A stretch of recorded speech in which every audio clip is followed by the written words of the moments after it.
Order! Order! You are an incorrigible delinquent at times. Behave yourself, man!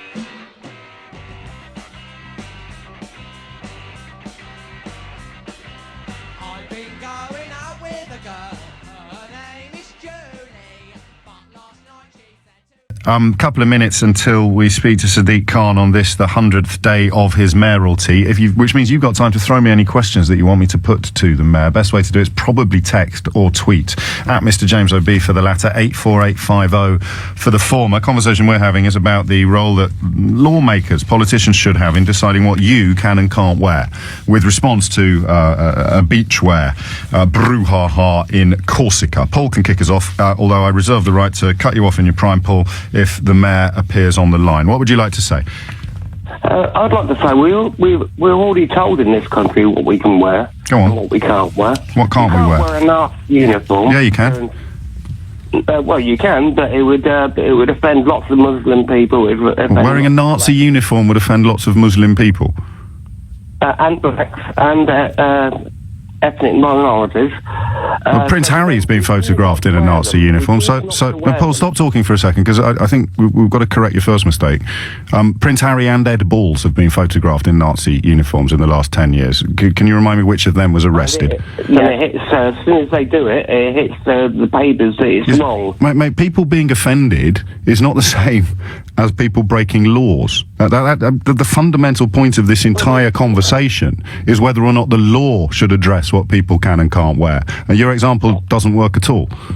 So, James, if I went down to Leicester... Do you want to have a little think again? Do you want to have a tiny little think before you come back at me? No, I've always... No? All right, you crack on then.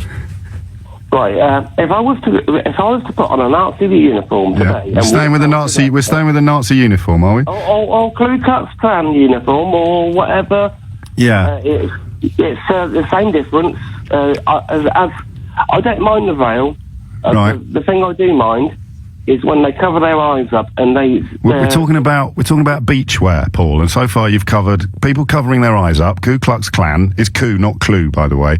And although, to be honest, there is a distinct absence of Clue from this entire conversation, and also Nazi uniforms which have been worn by the brother of the brother of Prince William, by the son of the heir to the throne. People.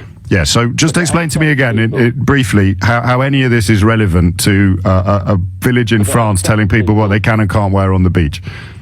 But it upsets people. Yeah. Well, Yeah. Okay.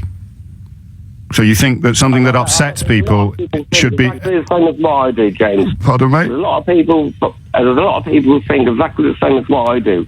There's a lot of people who think exactly the same as what you do. Paul, you don't even know what you think. Oh, okay, then.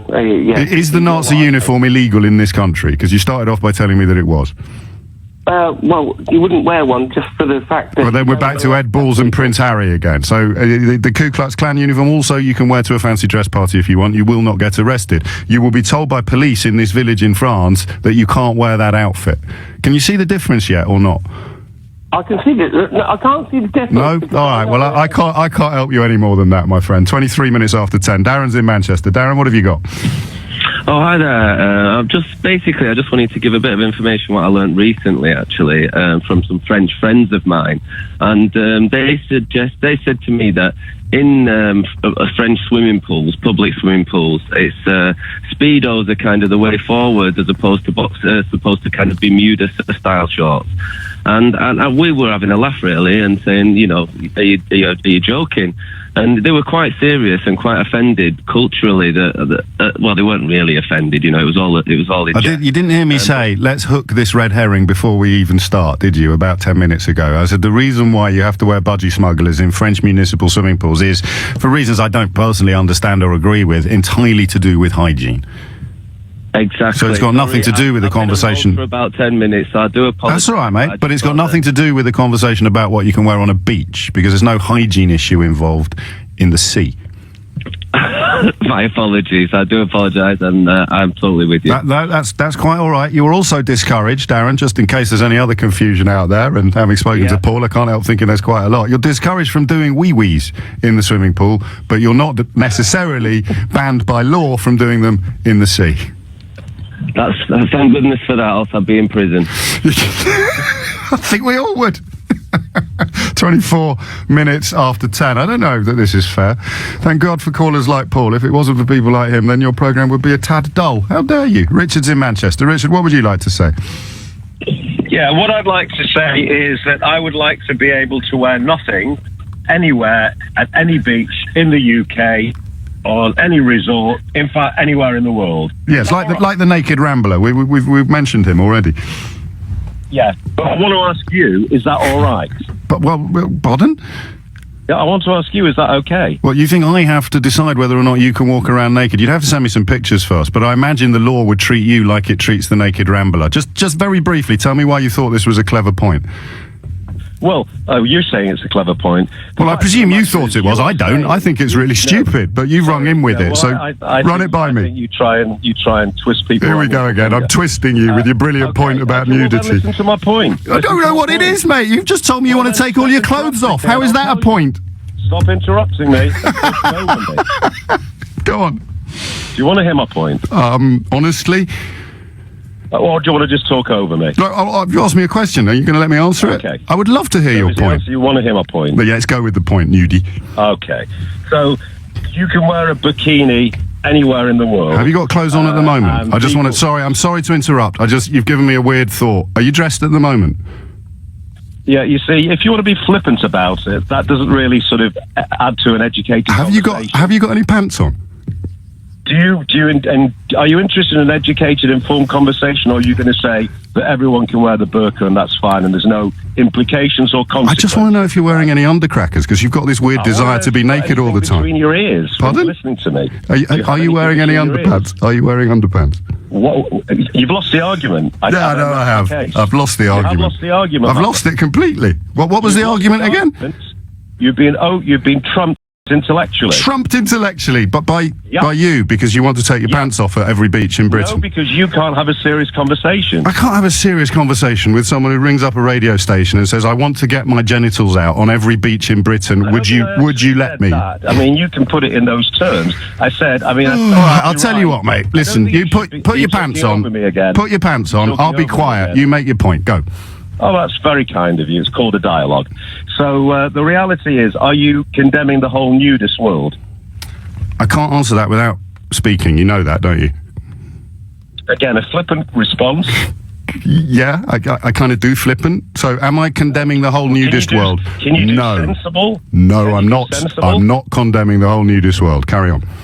Okay, so then there is no issue about me or anyone that wishes to wear nothing to present themselves like that anywhere in the world. I don't understand what you're saying now. Sorry. Condemn people. You should not be condemning people or telling people what they should wear or what they shouldn't wear. No, I don't understand. I'm not bright enough to keep up with you, Richard. But clearly not.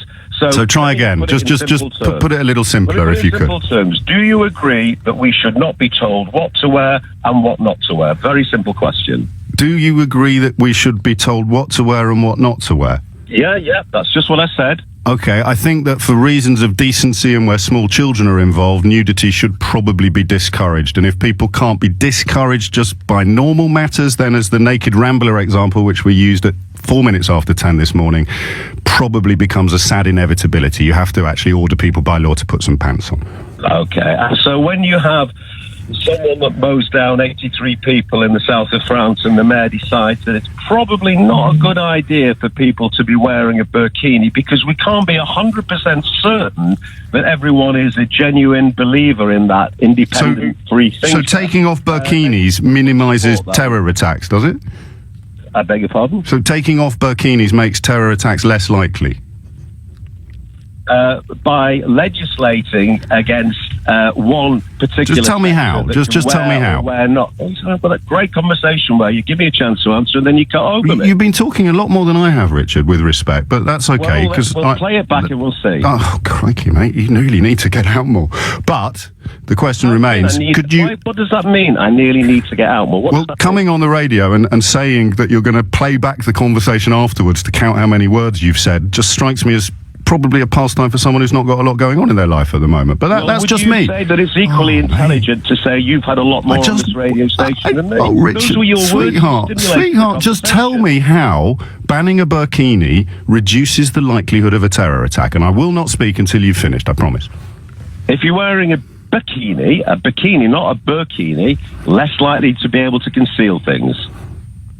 So that will minimise terror. So we're going to ban all clothes Would you now. agree with me? Richard, I've no idea what you're talking about, mate. I'm really sorry this has been an ill-tempered exchange, but the notion that you're going to reduce the likelihood of a terror attack by making women on beaches take off coverings, you must know, when you listen back to this in a minute, this will be the point at which you go, I don't know quite how I ended up where I just ended up. And for the record, do not go to non-nudist beaches sans undercrackers, because I don't want to see your face, or indeed any other part of your anatomy, in the newspapers tomorrow.